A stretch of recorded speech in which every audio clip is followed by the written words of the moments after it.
Good evening, gearheads. Welcome to Speed City. This is your Sunday night with Speed City. We are still hungover from the Literally. enormity of the Formula One United States Grand Prix right here at Austin at Circuit of the Americas. This is John Massengale sitting in the studio with Jonathan Green, and Les Kaiser has the night off. He's still recovering from the USGP.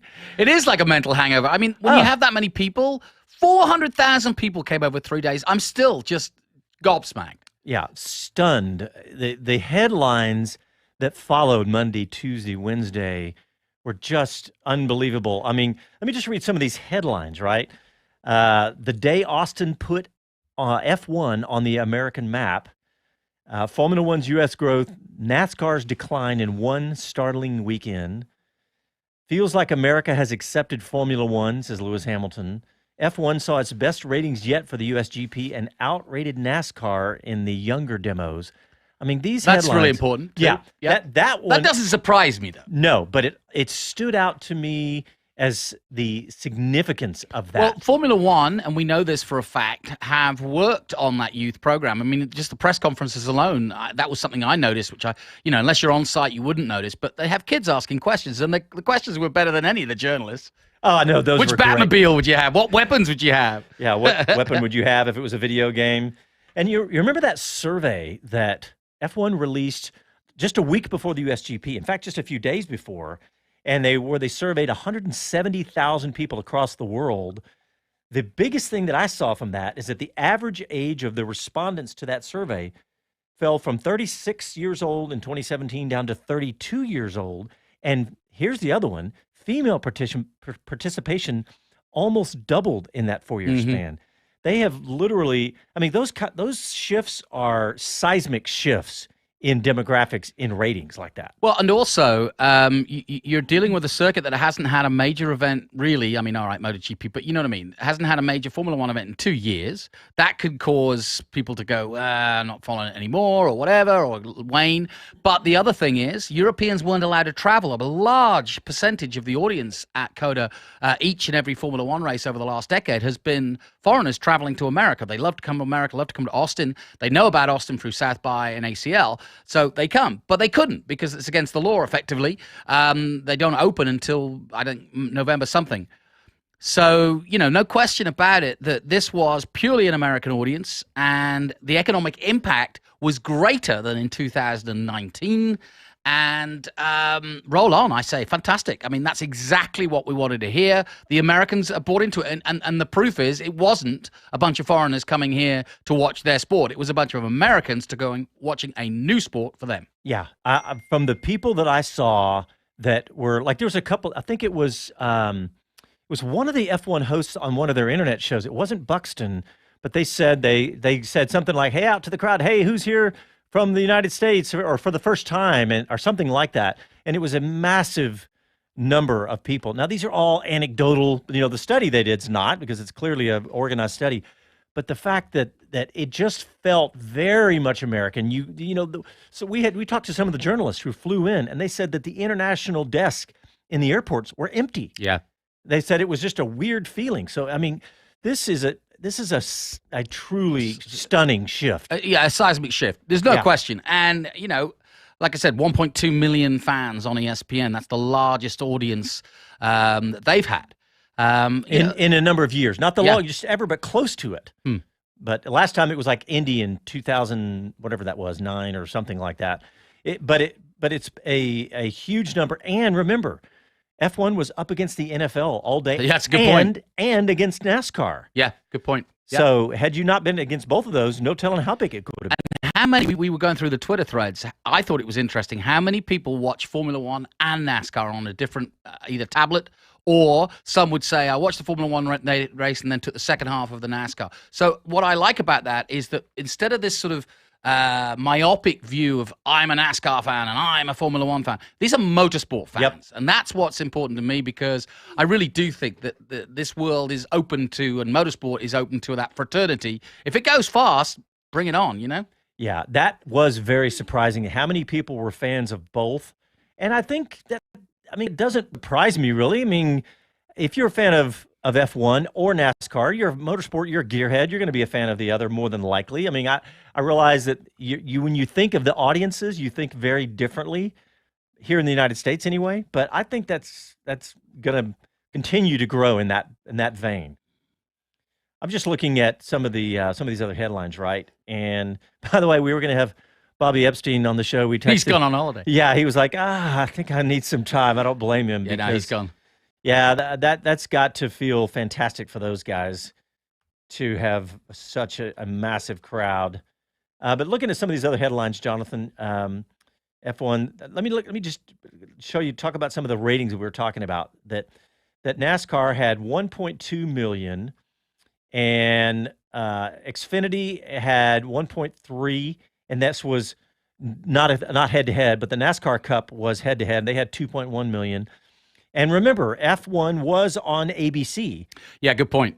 And so that's a big difference too. And that's significant too. Yep. That tie-in between ESPN and ABC is important to both Formula One and to the growth in the sport, because you do need, and NBC were really good at this, you do need a network that opens it up. That's exactly what happens with the 500. You know, you watch it on NBCSN for the year, and then it goes to the big network. Fox do the same. You know, that's the way you run it. You run it on your cable network for the year, and then when it comes to the big events, and I hope eventually, if it stays with ABC and ESPN, we see all the North American events on national TV, and that's Mexico, Brazil, and anything that's in Canada, obviously Austin and Miami. Yeah, think about next year. Look at all the North American races. Canada, Miami, Austin, and Mexico. This is going to be awesome. Hey, you know what? We have our first guest on the phone. Very excited to have Tony Perella on the phone. He's the boss of Trans Am, SVRA, and FR Americas and the F4 Championship. But you know what? Let's do this, Jonathan. Let's get in a really quick break, and then we'll have an unbroken segment with Mr. Perella and be able to go into all of this with him and talk about the big event.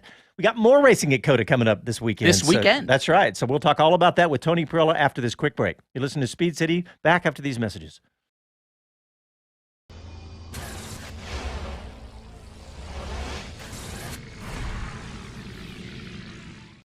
Hello, I'm Jenny Gow from BBC F1. You are listening to Speed City. Welcome back to the fastest hour in radio, Speed City. All right, welcome back to the show. Welcome back Halloween night with the traditional Halloween Candyman songs. didn't pull it off today. The number 18, Kyle Busch. Oh, that's right. But I tell you what, somebody took Hamlin's candy away. That was great, wasn't it? Oh, it was NASCAR. F-bomb on national television. TV. Yeah. I got a feeling Phelps is going, you know what? Just rattle it up a bit, you old-timers. Yeah. Especially when it's a young guy like Bowman winning. All right, well, I'm really excited about our first guest. Jonathan, why don't you introduce him? You know Tony really well. Absolutely. Coming to our shores, or coming to the little island of Austin, as I call it, this weekend at the Circuit of the Americas is the Speed Tour, which is SVRA, which is the vintage racing series, obviously Trans Am, and FR, Formula Regional. And of course, we saw F4 in action last weekend as part of COTA. But the man we're speaking to owns the lot and is in charge of Perella Holdings. And that is what he has the task of looking after. And I have to say, before he starts, 2 years, he and John Claggett have kept us afloat during the pandemic. And hats off to he and his team. But yes, Tony, are you there? I am, Jonathan. Thanks for having me on. I hope you guys are doing well. Happy Halloween. Yes, yeah, happy Halloween. Now, Tony, first and foremost, tell the audience what's happening and what you're excited about for next weekend, because I know I am. Oh, my God. It's after coming off the Formula One race to come back a week later, we have in excess of 425 race cars registered. Virtually, nice. we literally stopped registration. We had so much demand on the vintage side. There's over 300 vintage race cars. Every race group is maxed out.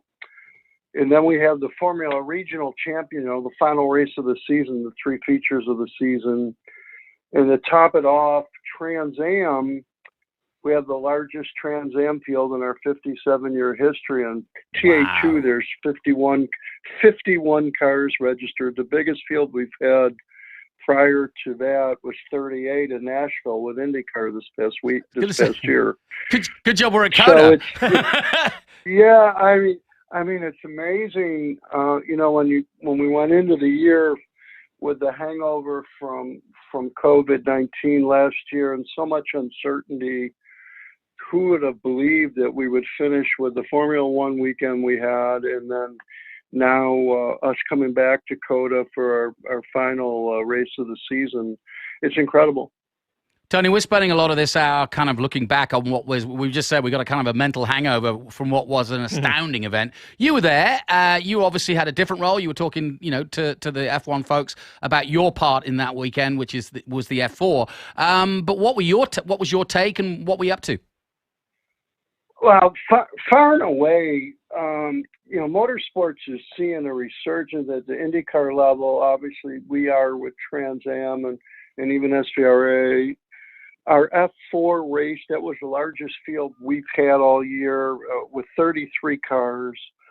But the electricity, the city of Austin, I've never seen it like that. And to have that, Saturday's crowd, Yeah, looking up at turn one, and the viewing mound was literally, I don't think you could fit another person in there.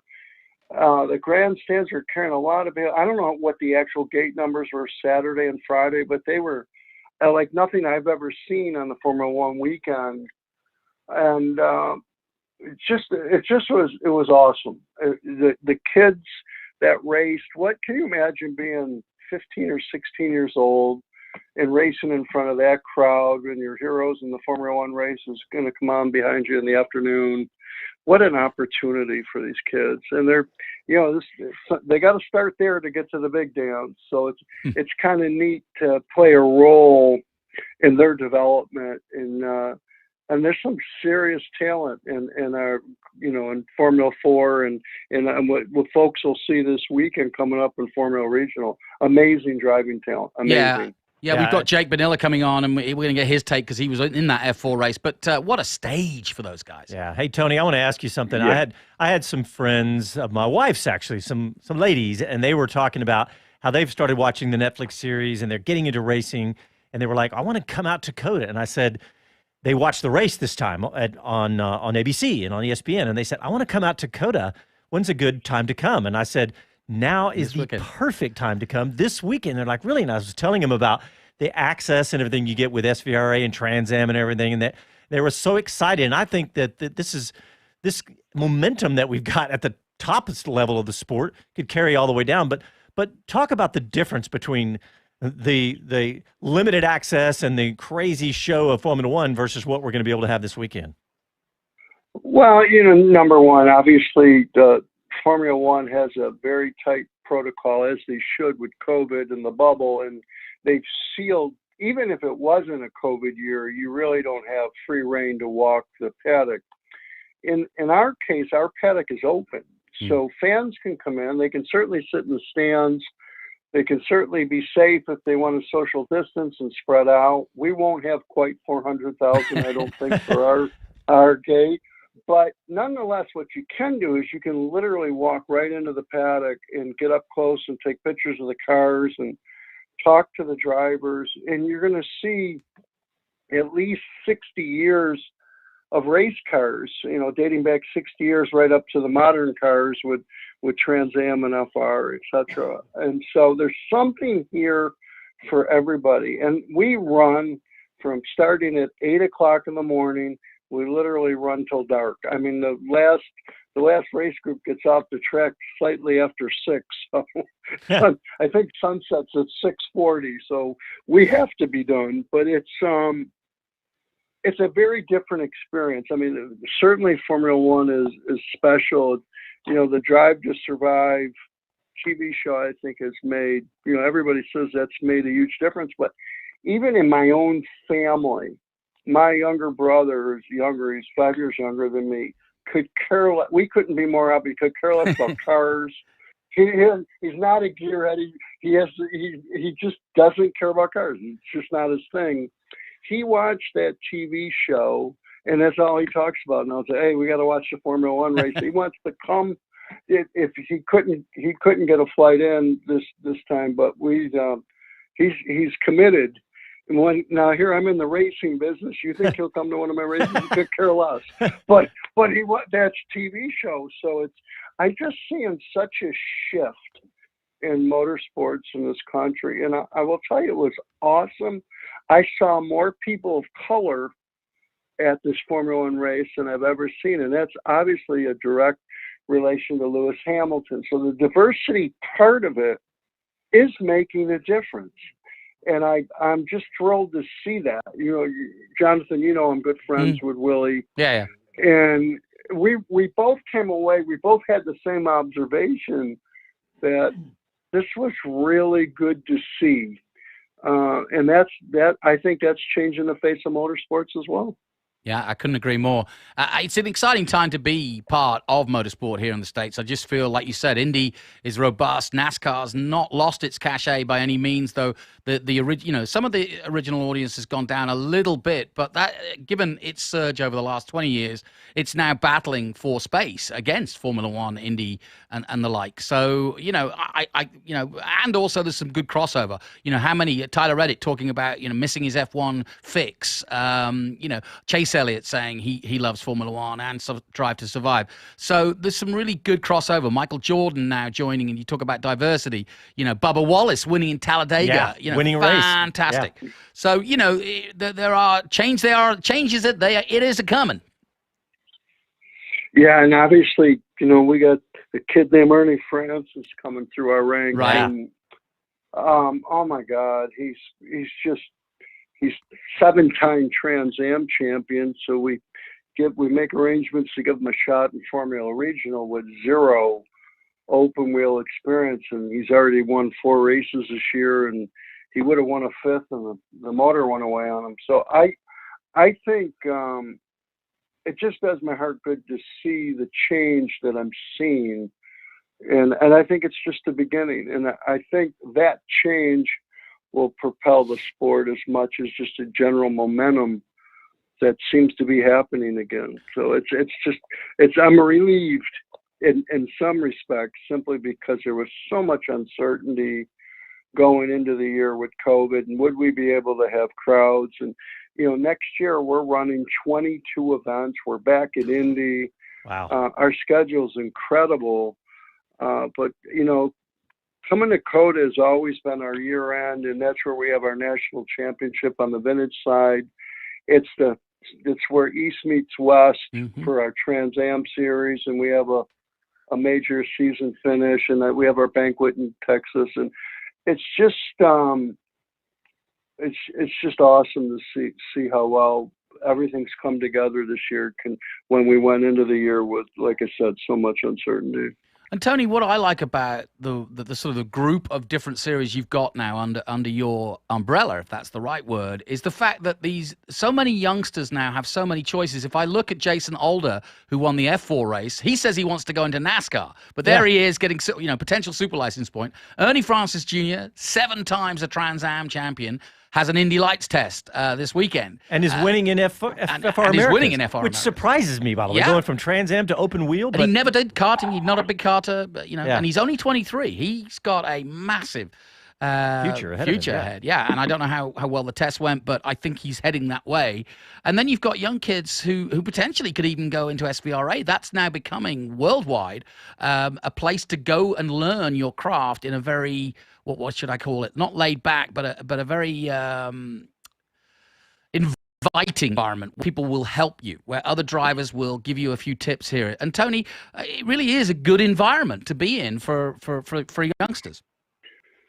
Yeah, a lot of what's happened with SVRA and Trans Am together, that was the first 2 pieces we put together, and then we brought in IGT, which is high-end Porsches and Ferraris. Now Formula Regional FR. The mix. There's something here for everybody. And the parents, I'm seeing 2nd and 3rd generation drivers. These kids are getting their start. They've been exposed to racing all their life through their parents or grandparents, through SVRA. and they have aspirations to go racing. And now they have the speed tour events. That's what it's about, mixing professional racing and amateur racing. We're really to get it all started. If you have aspirations to go NASCAR racing, coming up through Trans Am or TA2 is a great learning, because the amount of emphasis on road courses. I mean, we got some super, super talent. And then I'm putting all the pieces together is a just a fantastic place for sponsors to be involved. Our gates are getting large. We're live streaming our races. But next year we'll be on national TV as well. We're just stepping stone. Each year we bolt on new things, but just the car show element of our events. We'll have over 5,000 different show cars. Well, that's the Saturday, season. right? Yeah. Saturday there'll be 400 plus cars there, and something as simple as they come in, they show their cars, they get judged for their class, but then they get to tour the track with their collector car, whatever it happens to be, and they actually drive on the circuit that last week held the Formula One race. And that's they amazing. Normally wouldn't get a chance to. It's a neat thing, or the last lap of the day if we don't run too late. So it's just a fun. It makes motorsports where it is accessible. And it's open to everyone, and it's pretty cool to have that type of opportunity. If you have anything to do with cars at all, this is a pretty cool weekend to come see. Yeah, Tony, the car show aspect of the car show on Saturday, but the cars racing in SVRA, obviously Trans Am and FR Americas is brilliant racing, but so is SVRA. But the car show part of that, wandering through the paddock, that is one of my favorite things. I've owned a bunch of Corvettes. I love seeing the Corvettes on track with Trans Am, but also just love seeing all the old classics. Let me stop you there. Tony, this man opposite me is a Corvette aficionado, and I know you are too. Tony, I had a few of them. I had a few of them in my day. I've had some. My favorites were my ZR1s, the LT5, the 1990s Corvettes. Those were, they were 32 valve small blocks that people didn't even know what they were. They would look under the hood and go, "Why'd you take out the stock small block?" They didn't. I loved those cars, and they were so fast for the day. Oh yeah. I drive. I'm a little bit earlier than that. My race car is a 1958 Corvette. Yeah, perfect. That's awesome. It doesn't turn and it doesn't stop. But other than that, it's a fantastic great race car. Hey, we're you know what, Tony? We're going to give away some tickets to the race weekend, and we're going to do that on our website. So go to speedcitybroadcast.com/win. Well, we got a good question. Yeah, we're going to ask a question. Jonathan, what's the question? Well, no, you're the Corvette man. Okay, Come all on. right. So I'll tell you what. Here's the question. You can answer one of two. You can ask. So, what engines were available in the 1958 Corvette that Tony has, like or who designed the engine in the 1990 series, the LT5 ZR1s that I was talking about? Either one. Pick your choice. You don't like my split screen? Yeah, it's called a not split screen, split window. Split window. There was 1 year. Yes. Name that year. Okay, 3 questions. You can answer any one of Corvette those three. split window. Yeah. And I usually, Tony, if I'm right, we usually have one in the SVRA, right? Oh, absolutely. We'll have some there. We'll have some there for sure. Well, Tony Perella, thank you for coming on the show. I can't believe our time's already up, but we got Jake Bonilla coming on, racing in the F4 series for you, so we'll have him on next. But, Tony, thank you so much. And if everybody wants to look it up, you can Google Austin Speed Tour. It'll take you straight there, and you can find out all about all the different series that are racing and find out how to get tickets and all that stuff. But you can get close up and really get amongst it. That's the key. Well, I really appreciate you guys having me on. I hope I get to see you this weekend. I'm sure we will, Tony. Thanks a lot. We appreciate it. We'll talk to you soon. All right, guys. Thanks, Tony. Thanks so much. Bye-bye. All right, well, let's get a break in real quick. And so give those questions out again. Yeah, so the questions are, what engines are available in the 58 Corvette? Who designed the LT5 ZR1 series in the 90s? And then what year was the split window, not split screen, split window Corvette? Any one of those, speedcitybroadcast.com/win, /win, WIN, and go give us some answers. All right, thanks, everybody. We'll be back after a quick break.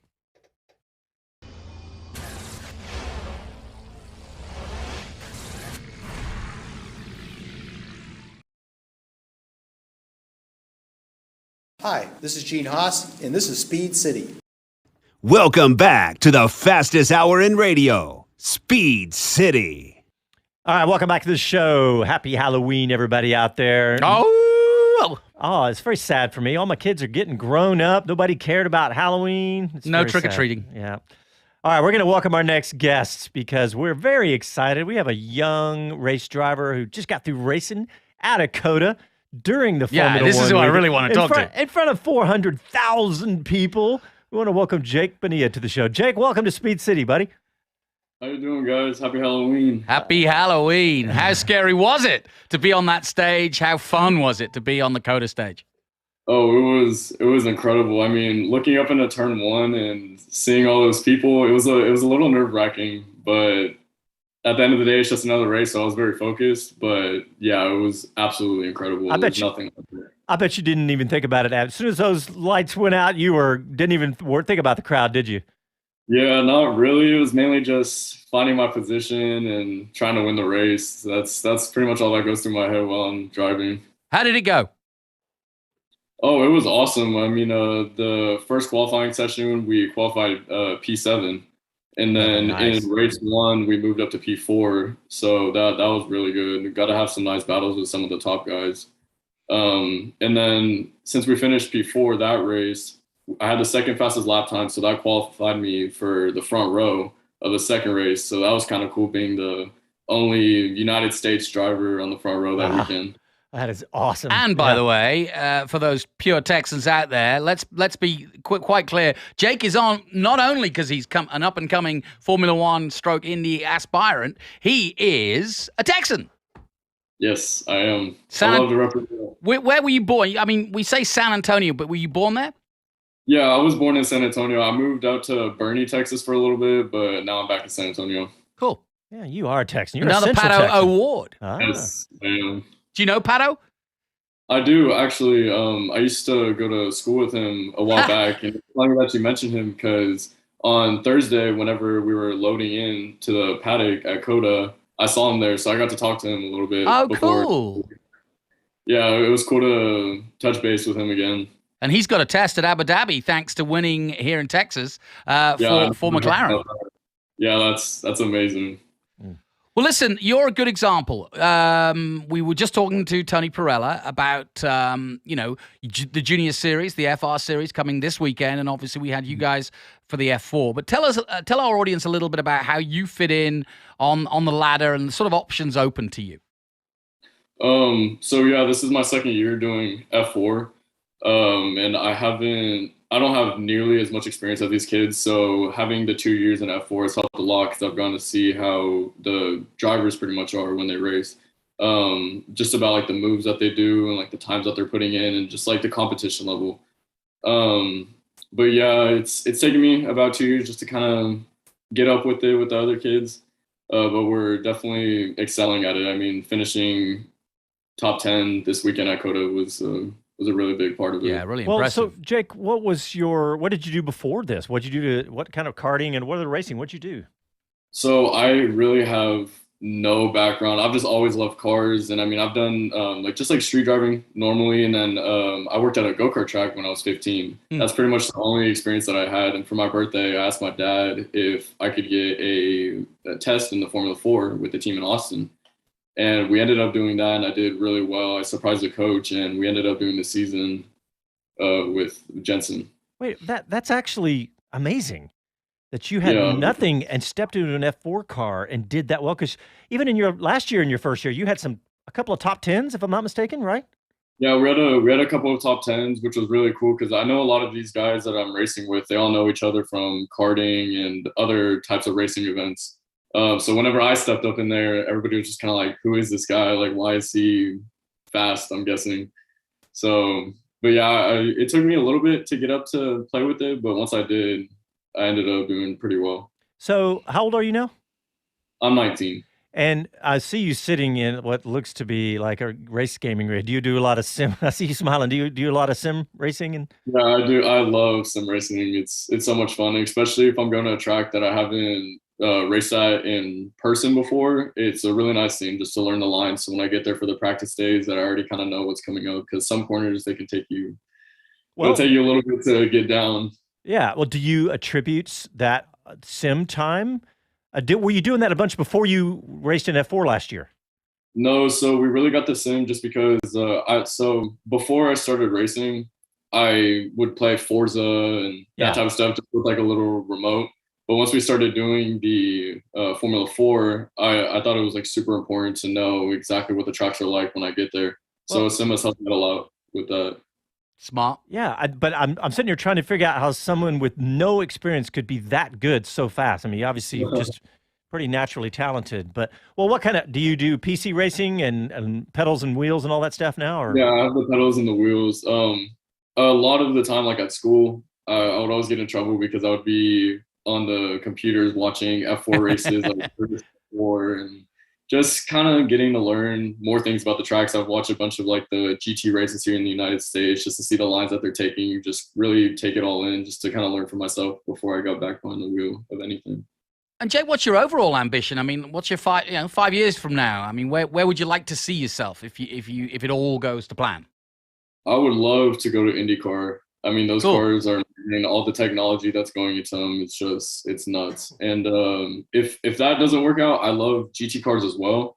So GT3 cars would be amazing. I know it's a little bit of a different road just because there's its differences, obviously, like aero wise and having more like chassis roll and that type of stuff with the two differences. But I would love to learn about both series. Okay, so what's next year? I mean, FR Americas or Road to Indy? What's next? So what I think we're going to do, so USF Juniors is going to be a new series, and that's going to be kind of like the stepping stone into like the Indy, like into IndyCar, those Indy, or like USF 2000, Indy Pro, like that type of stuff. So I think it's very similar to what Kyle Kirkwood did. Yeah, I think it's going to be really good to do the USF Juniors. And then I think what kind of car is that? Yeah, is it an F3? So it's the exact same chassis that we're using now. It's the same F4 chassis. It's just I think they're making the series just because the step from F1600, the Lucas Oil School, to the Formula Ford, to USF 2000 is a really big jump. So they needed something that was in between, and the USF Juniors is what's going to be that kind of like in between stage. So it's the same one. So halos or no halos? I believe that there's no halos that are going to be on these. That makes sense. Not completely sure what the regulations. But everything above that will be halos. Yeah, I was thinking they were going halos even at the F4 level at some point. I thought maybe next year they might do it, but anyway, yeah. How about Ernie getting a test in Indy Lights? Ernie Francis Jr. That's pretty cool. Yeah, that's awesome. He did great in the FR season, so, and especially with the Trans Am season as well. I mean, at the race weekends, because we were alongside Trans Am, I got to see him just hop back and forth in between both of the cars. I was like, that's awesome. Like, I wish I could do that. Yeah. Jake, we were just talking at the top of the show about the interest in Formula One and how it's grown and galvanized in this country. You're a teenager. Have you noticed it, that people didn't know what the heck you were talking about at first, but now suddenly they watch Drive to Survive and they get it? Yeah, motorsports has definitely become a huge part now, like in the United States. I know that it was a big thing in Europe, and it's just now starting to become a big thing here in the United States. And Formula One and like the Netflix series has definitely helped people to understand kind of what's going on, all the drama behind it, and like how it's not just getting behind a wheel and just driving it. There's so much more that goes into it. But yeah, it's definitely starting to gain a lot more popularity here in the States. Are you seeing that in your age group and even younger maybe? Yeah, a lot of people, when I tell them I race cars, they're just like, that's insane. Like, how do you even get into that type of stuff? And they always want to talk more about it and just learn more about it. So I feel like a lot of people are getting more interested in learning about it for sure. Yeah, we were looking at all the numbers about the younger audience. I was just thinking that I wonder, it's funny, the Netflix series, it feels like it's more of an older audience, but maybe I'm wrong. I mean, are people the young people talking about that Netflix series? There's a little bit. I mean, I've recommended the Netflix series to a lot of people that don't really have an understanding about it, just so they can kind of get up to speed with Lewis Hamilton and Max Verstappen and all of like the F1 drivers, because it's a really nice show and crazy show that they put on out there. So yeah, there's a lot of people that are my age that are starting to look into it. Hey, so did you get to be a fan of F1 during the weekend? Did you get like They sneak hide through- them away I in know the you're in a paddock. separate paddock or anything, but did you get over into the F1 paddock You saw Pato. Well, that's true, yeah, but did you get to meet any of the drivers or anything? The closest thing, so on our track walk on Wednesday, I believe, I saw Valtteri Bottas. He was there. Carlos Sainz was there. Who else did I see? I think that was it for the track walk. But in our paddock, they were keeping Dale Earnhardt Dale Earnhardt's NASCAR. NASCAR, yeah. And I know that the McLaren, the CEO Zach Brown, he said that he would let Danny Rick in the car Dakota. So that car was actually parked right next to our trailer, and so we saw him get out of the little Cadillac thing, and I was like, "Is that Danny?" And then it ended up being him with his cowboy hat on. And I was like, "Oh my god, that's crazy!" That's great. That's a good one. That outfit was a little over the top. No, not for Dan. It was perfect for Netflix. How about that? There you go. Yeah, no, for sure. Jonathan and I, we did a track walk on Wednesday. Yeah, we did. Actually, we did. We went up to turn 10 to see We how didn't tell anybody. Yeah, we didn't tell anybody. But no, we wanted to see how the grading worked, and you probably know this. Dakota suffers from up and down sometimes from bumps and stuff, but I think they did a pretty good job. I mean, you're in a very lightweight car. I mean, how did it feel? So going down, like coming out of turn one, like turn 2 and 3 before we get to the S's, there's a bump there on the apex that we usually hit. But I was able to find a different line to apex a little bit later going into there. So, It's what Kevin Schwantz has been telling us for years, and he said it again during. It's the same for everyone. It's the same for everyone. You Void find what works for you, and so Jake, did that work for you? Like your driving style, or tell us more about that. So usually with our driving style, we try to apex as late as possible, or because for a lot of the times it helps us with straight line braking and stuff like that, just depending on the circuit. But it did really help there for sure. And then going into the S's, the bumps were really hard to miss, but the balance of the car was really, really well that weekend. We had a really good mechanic that was there.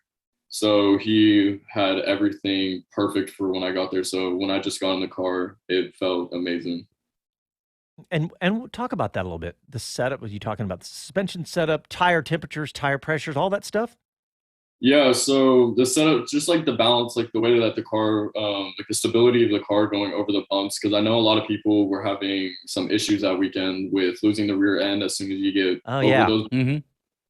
But as soon as I believe that we connected our rear sway bar, so there it was pretty, or I think it was stiffer in the back. So as soon as it hit over the bump, it would just catch like right on the ground, and then I was able just to go. But yeah, the car felt great. The temperature was also another thing that was really nice because we most of our sessions were in the morning. So we were able, once I was able to get heat in the tires, they weren't going bad very soon. Like usually it happens in Texas because it's 100 degrees all the time. But yeah, overall, it was just such a great weekend with setup, with finishing, like in the points and all of that. Jake, can I ask about that? Yeah, I just wanted to, just while I've got you on, I think it's a great opportunity. I'm sure there's some millionaire Texans who are desperate to invest in a youngster like you. But tell us about that side of it, because we all know that motor racing is expensive. I see you've got some sponsors on your hat. You've got the team shirt on. But how do you go about gathering your budget for the year ahead? And just give people an insight as to what it's going to take for you to get to Indy. Yeah, so we try to talk to as many people as possible. Fortunately, we did have some sponsorships for the last year and this year. So I've just been going out and just talking to a bunch of Texas-based, because a lot of Texas-based things like to sponsor if they're smaller because they'd like to get their name out there. And one of he didn't give us any money or anything, but there's a guy named Herb, and he's one of the Southwest workers at the airport, but he's always been super, super supportive of my racing. And he has a barbecue sauce here in San Antonio that's sold at HEB. And we put his decal on the side of the car so we could get as much publicity for him out there. Yeah, awesome. Yeah, so that was really cool. But yeah, it's mainly just looking for sponsorships and then having my parents backing, which is amazing. They've been helping me out a lot. And that's partially why I think doing another year of USF Juniors is going to be awesome, because now we're going to be able to fight for the championship and get that scholarship to go to USF 2000. Yeah, and that is a huge part. I mean, I mentioned Clark Kirkwood. That's what he's managed to do. He doesn't have bucket loads of money, but he keeps winning. And if you can win on that ladder, you can win all the way. And in fact, in Jake's particular instance, if you go up to FR, for example, there's a chance for Kiffin Simpson or even Josh Carr to win 600,000 from Honda. So Honda are a big part of all this. They've played a big role in helping these youngsters, and now there really truly is an American ladder to success that doesn't necessarily mean that you have to pay for everything if you can win. If you've got the talent, it'll shine. Yeah, and there's so many choices right now. I mean, before we didn't even have F4 And US FR, and FR Americas. Yeah, We didn't have those. 2016 was the first F4. Yeah. Hey, Jake, I want to ask you something. So you said you were a big car guy before. Yes. Were you a race fan before? Were you watching NASCAR or F1 or anything? I was. So I was a huge NASCAR fan. Ever since I was little, I've had almost every single Hot Wheels NASCAR that you could think of. I have a huge collection, and everywhere I would go, I would take the NASCAR Hot Wheels with me. Like everywhere I would go. Did you watch today? Oh, go ahead. Finish up. Oh, today I didn't get the chance to. It's been kind of crazy with Halloween and everything. My parents are throwing like a little party here. At the house, Hamlin's pretty scary. That's worth a watch. Yeah, I wasn't able to watch it today, but yeah, I've always been a NASCAR fan and just a racing fan in general. No one in my family has had a racing background, so we didn't really know how to get into it until I started doing a little bit of research and kind of ease my way into things, started to figure out what's going to be the easiest thing, because with how expensive it is, budget is a huge thing, especially when you don't have a lot of money to spend. And doing well is a huge part, and that's why I feel like I'm getting this second chance or third chance at doing USF Juniors, is because we've been able to do pretty well. You're a big car guy. What kind of car do you drive every day?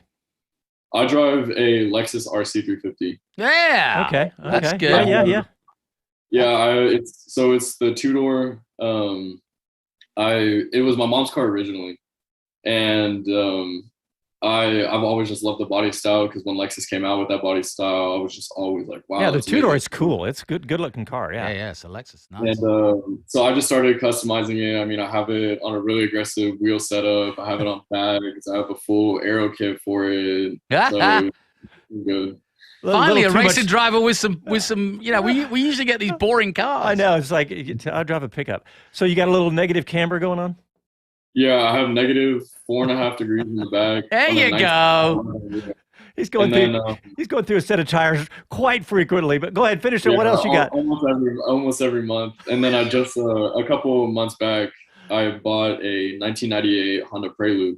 That's always been one of my dream cars. I was able to find one here in San Antonio. So I've just been working on that, getting it to run, making it look good. I just recently wrapped it, so the paint is looking nice, and that's an investment. That car is going to keep going up. I've been watching those on Bring a Trailer. Those are going to start going up. Isn't it great to see car guys in their teenagers? Yes, I love it. I know. Proper car guys. All my work money has been pretty much just going into that, just getting it fixed up. I've had to just replace a few things just to get it to run properly. What are you going to do? Are you going to race it?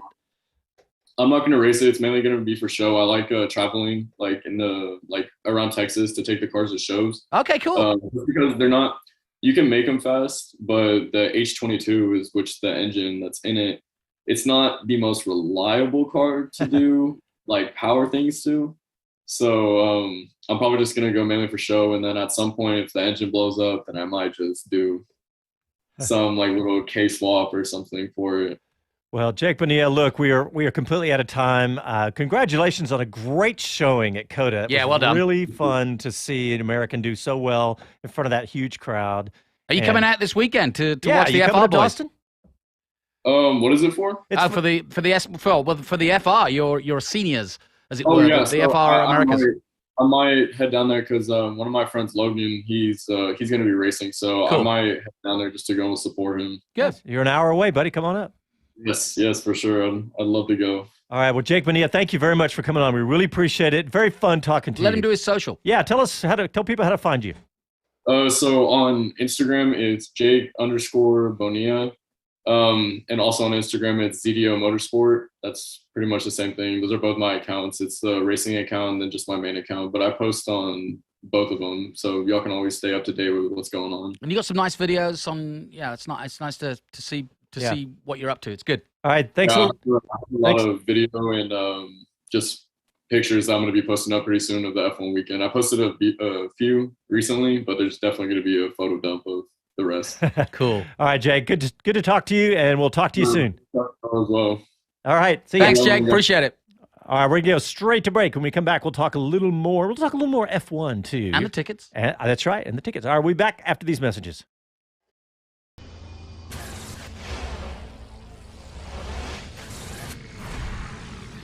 Hi, this is Karun Chandok, and you're listening to Speed City. Welcome back to the fastest hour in radio, Speed City. Karun Chandok, thank you, but he stopped by the booth Yeah, at he did. COTA, and he was so excited to see you. I've He known hung him ar- since he was 10. Well, he hung around like you were doing other things. He hung around for like 5 minutes waiting to talk to you. I know. It was very cool. Yeah.